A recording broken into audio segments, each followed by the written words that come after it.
Good morning. So Joe Biden recently gave a speech and caused a bit of a stir using the term New World Order. And so that, of course, set the conspiracy-minded among us abuzz with all sorts of fretting and speculation about what the New World Order is and what that means. I think George H.W. Bush, George the First, also used the phrase New World Order back in the 90s, talking about, kind of geopolitical concerns. But yeah, I think it's an interesting idea to talk about and what that actually means, right? Of course, as it's been pointed out, a New World Order, people hear that and think some sort of global authoritarian regime, or especially in a kind of biblical context, people think of, the book of Revelation and the end times, the rapture, etc., etc. But, Biden used the term, so did Bush. And it's worth asking, what do they actually mean when they say that? And of course, there's also been a lot of talk about the World Economic Forum and Klaus Schwab, the Bond villain. Gosh, that guy's a trip just to look at.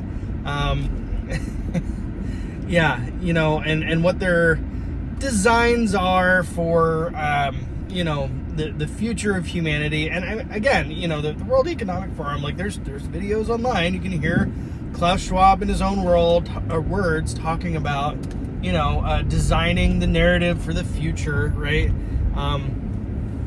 And I think that's a big piece of this, right, is narrative. And ultimately, the people who run the show, they realize this principle that perception forms reality, right? Or perception, to an extent, constitutes reality, right? And that is to say, if people think something is true, they'll behave in a manner as though it were true, and it becomes somewhat of a self-fulfilling prophecy, right?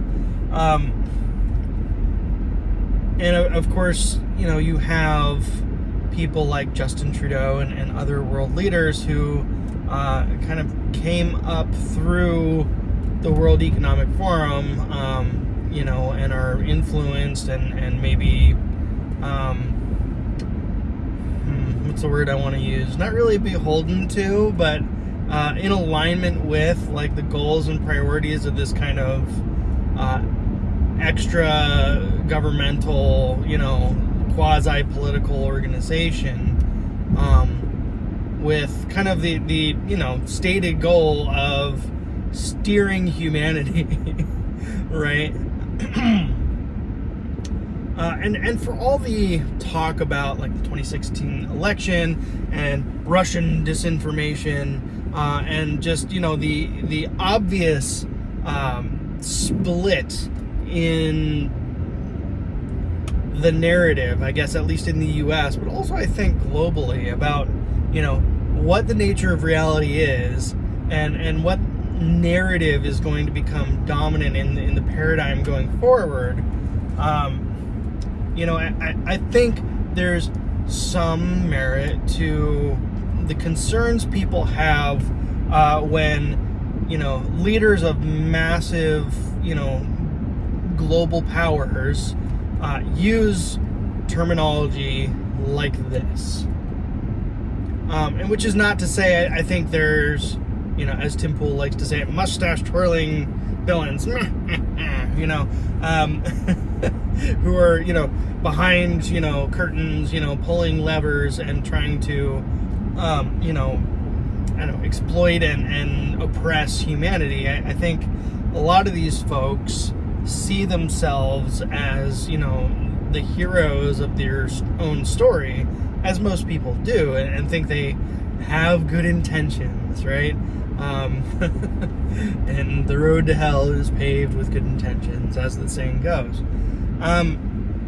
But the phrase reminds me of a quote I was fond of years ago, and I believe it was by somebody named George Monbiot, who is a globalist, like the people at the World Economic Forum, and who is an advocate for some incarnation of the New World Order, quote unquote.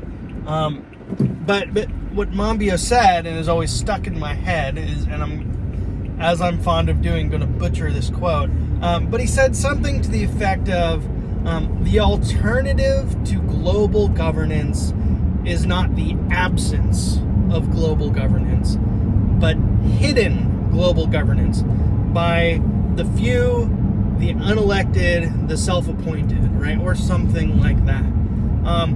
And so, as much as I am an advocate for local autonomy, and I am hugely, we have to be mindful of the fact that because of technology and the nature of the world we live in, and some of the challenges we face as a species, we have to keep an eye towards global governance. Because if we don't, it's not like there won't be global governance. And in fact, we have global governance, right? Poor global governance. I mean, the UN is a joke, right? I'm not advocating for more power and authority to the UN. I mean, it's a broken body with, no real function. It's all for show. So, yeah, let's not, give them taxation authority and guns.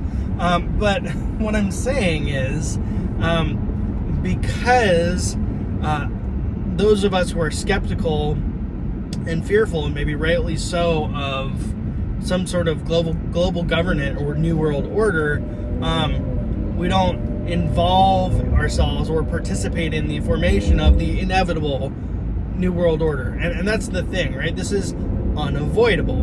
And if you put your head in the sand, it's going to happen anyway. And the question isn't whether or not we have a global government, because that is where we're headed, okay? But what is it going to look like? What is your level of involvement going to be? And to what extent are your rights going to be enshrined at the international level of international law? And I talked, recently-ish about the veil of ignorance, and how you would set up a society, if you're to be randomly inserted anywhere into it. How would you give yourself the best fighting chance, the most opportunity to have a good life? And that's kind of what's happening at the global level, right? And we have had, over, say, the past century, this emerging global governance, and largely it's been underwritten by a United States global peace guarantee, but the problem is what's been demonstrated in Ukraine, right? And what the limits of that peace guarantee are, and how firmly committed the US and NATO is actually to maintaining global peace and security. So, as things stand, and again, we talk about George Monbiot, and I think it was The Age of Consent was the book he wrote. But I think he, or people philosophically aligned with him, pointed to, and again, this was more than a decade ago when I was learning about this. They pointed to the European Union as a model for global governance. Which that not aged well, right? That perspective, and if you look at the structure to the European Union, ultimately, there are unelected people who run the EU, and the EU has increasing authority over member states to dictate laws and policy and taxation, and that is the goal, the project of the European Union overall, right? Is to form an ever closer and more unified political and economic bloc, right? And if that's a model that people like Klaus Schwab and the World Economic Forum want to apply globally, then that is the kind of global governance that we are in for. And when you have some sort of new world order solidified, you're not going to get things like Brexit, right? There's nowhere to exit to when, you have global hegemony of this, world political system, right? And those who try to exit, and again, this is not, a sympathetic take here for countries like Russia or Iran or North Korea, but countries that choose to not participate or try to not participate are going to become global pariahs, and it's not going to go well for them, right? And so that's what we're looking at. So what is the alternative, right? And if, like as Monbiot said, the alternative to global governance is not the absence of global governance, but hidden global governance, right? Then what we need is daylight. What we need is transparency, and that's what we have to demand at the local level on up. And what I would wish for, and what I would see in my mind's eye of the, kind of the utopian ideal, is people who would ignore distant governments at the state level, at the regional level, at the federal level, and at the global level. And then ultimately, the dictates of these distant governments by these powerful elites who have no real interest in your personal health and prosperity are increasingly meaningless in how your daily life is led, and how they're able to directly impact the way you live. And the only way to guarantee that is to build a structure that puts hard limits on global government, and to take control of global government in order to hamstring it, right? And that's what the founders of the United States essentially did, right? So we don't want kings anymore. We don't want oligarchs. We don't want autocracy. What we want is a highly limited form of government with clear and hard constraints on its power, and the vast majority of authority being, protected and delegated to the state and local level. And then not only that, but we're going to hard enshrine broad constitutional protections for individual liberty, right? And the First Amendment, and it's more than freedom of speech, right? You read the whole text of the First Amendment, it protects a lot of things: freedom of speech, freedom of the press, freedom of assembly, right? The right to seek redress of grievances from the government, right? And all that stuff's in the First Amendment. Freedom of religion as well. There's, I think, 5 guarantees in just the First Amendment, which is why it's first, right?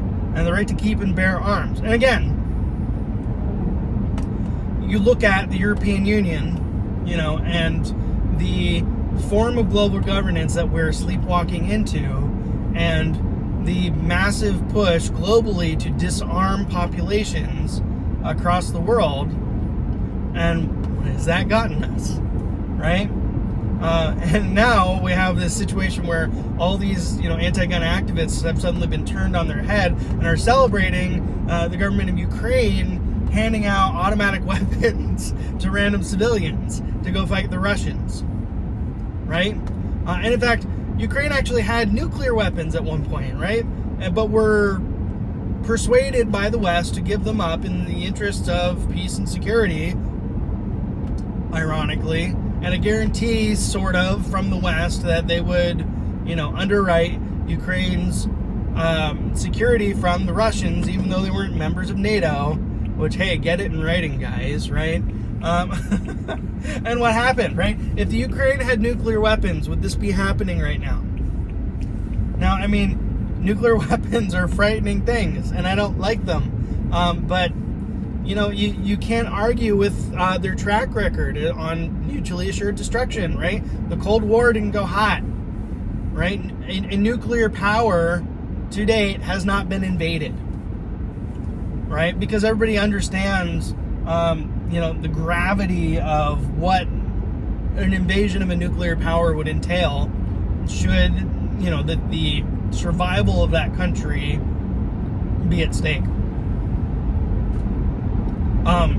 And even the smallest nuclear power, right? North Korea and the Kim clan clearly understand that nuclear weapons are the guarantee for their continued survival. And had they lacked nuclear weapons, would they still be in power? Or would they have gone the way of Libya or Syria or Saddam Hussein or the Taliban, right? Would there have been Korean War II? The track record seems to suggest yes, right? So the clear, chiseled into stone enshrining of things like the First Amendment, Second Amendment, and so on is vital to our ongoing peace and security globally, if we want to continue to live our lives as we have. So I understand the fear and hesitance at phraseology like New World Order, and believe me, I mean it concerns me, because the people that are running the world have a shitty track record, and I don't want to hand them more power. And if we're not going to hand them more power, then we have to take power from them and put hard constitutional limits on what kind of power they can have at a global level where we can no longer escape. And that's what people don't realize, right?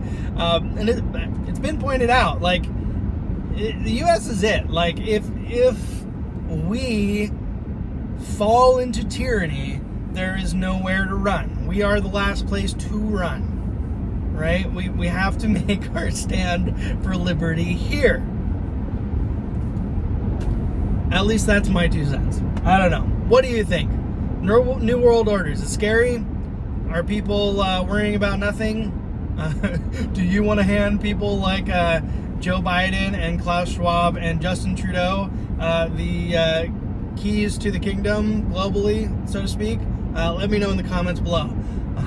Inspiring and uplifting as always. It's been fun. See you on the next one.